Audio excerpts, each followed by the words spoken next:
Tomar recebeu a sessão de apresentação dos novos instrumentos de apoio à promoção pública da habitação destinada às comunidades intermunicipais do Oeste, Lesíria do Tejo, Médio Tejo e a região de Leiria e aos respectivos municípios. Na sessão foram apresentados os instrumentos do Programa de Apoio ao Acesso à Habitação e ao Fundo Nacional de Reabilitação do Edificado, numa sessão que se realizou na última sexta-feira na Biblioteca António Cartaz da Fonseca, com a presença da Secretária de Estado da Habitação, Ana Pinho. Foram abordados,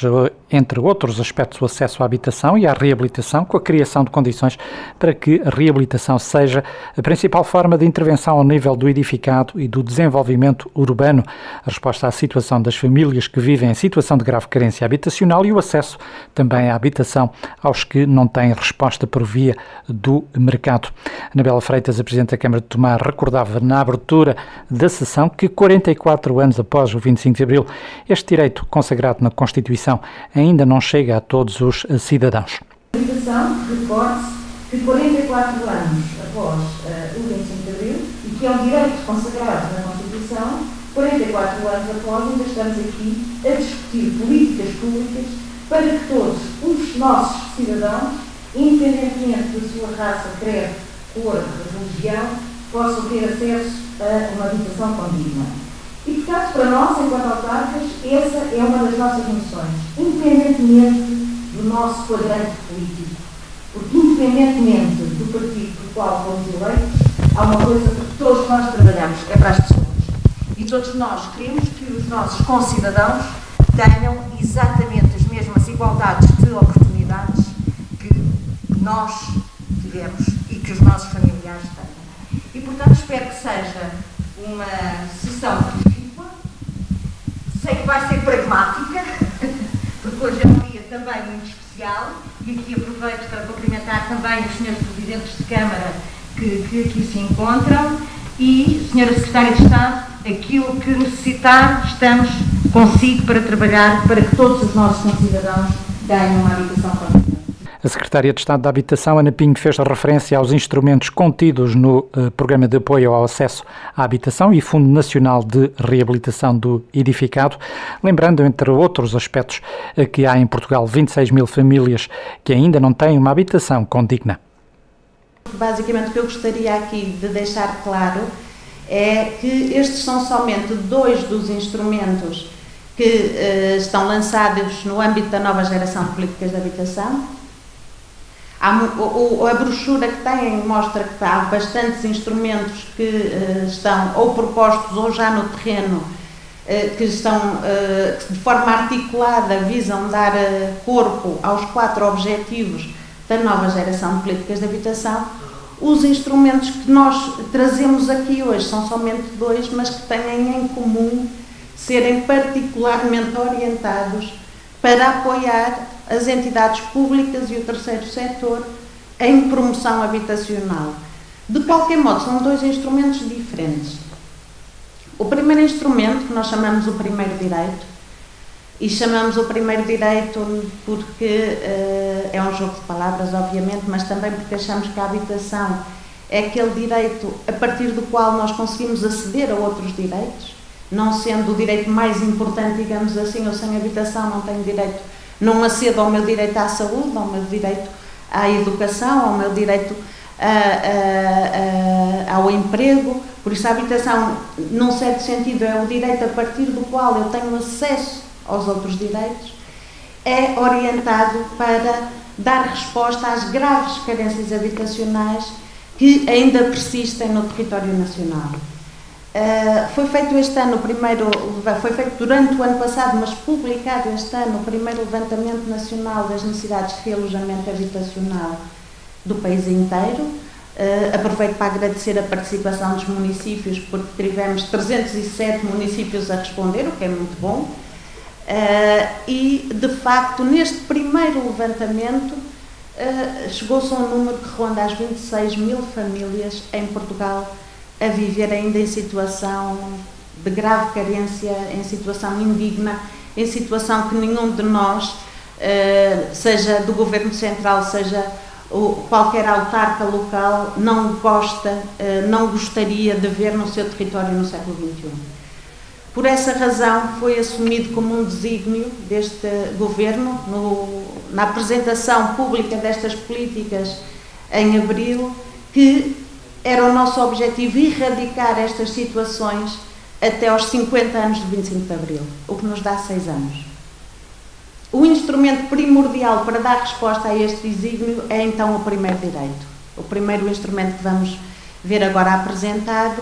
e que é o instrumento que, como é orientado para a população com mais dificuldade, é o instrumento no qual há um esforço do Estado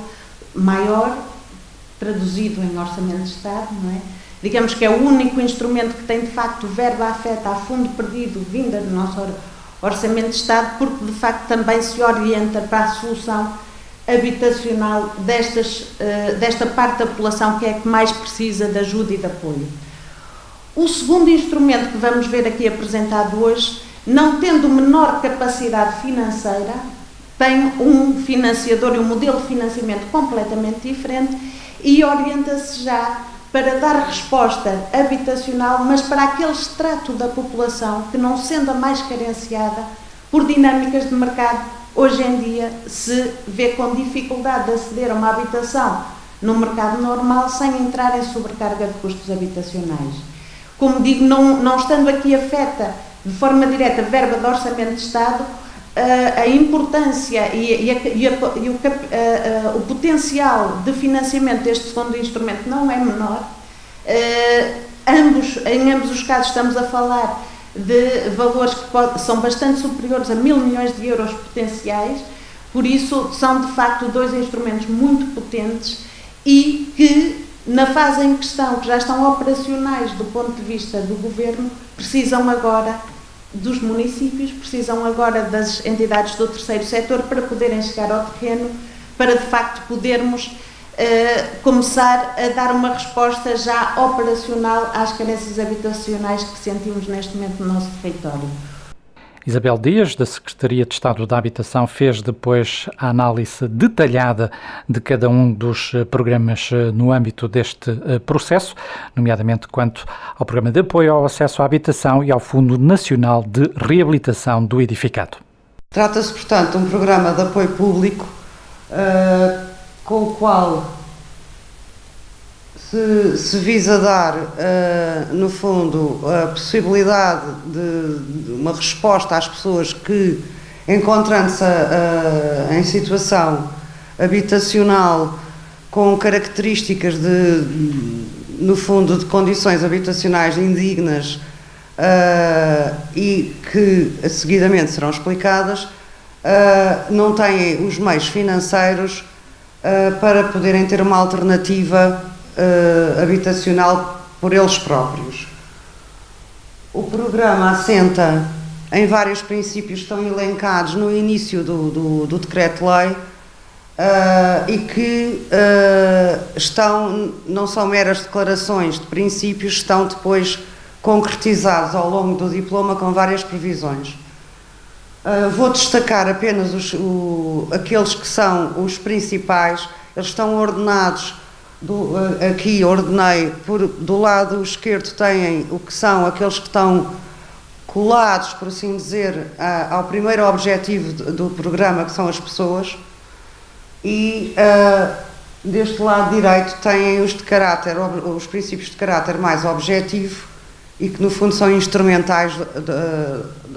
dessas mesmas carências subjetivas das famílias. Em termos de agregado familiar ou pessoa, o que têm é, no fundo, o princípio da acessibilidade habitacional, no sentido de que as pessoas têm que ter os meios para suportar os custos com acesso à habitação de uma forma que lhes permita ainda suportar os restantes custos com necessidades básicas das famílias, numa perspectiva de integração, de estabilidade e de participação. No fundo, pretendendo-se que as famílias tenham uma solução, não apenas uma casa, mas uma solução habitacional estável, com todas as suas componentes, quer em termos de capacidade delas próprias suportarem os custos com a habitação, quer em termos da mobilização dos atores do terreno, por exemplo, acompanhamento social, acompanhamento técnico, chamada de entidades especialmente vocacionadas para determinadas características que a habitação deve ter, como por exemplo as acessibilidades, e portanto tudo isso está explanado naqueles princípios e depois projetado no próprio programa. E portanto, logo à cabeça, aqueles dois princípios da acessibilidade habitacional e do planeamento estratégico local são os dois princípios basilares do programa. E o princípio do planeamento estratégico local sobressai, sobretudo, pelo facto de chamar desde logo a atenção para o papel fundamental que os municípios têm na implementação do próprio programa, quer em termos de atuação própria, quer em termos de acompanhamento ou de representação dos próprios destinatários das habitações.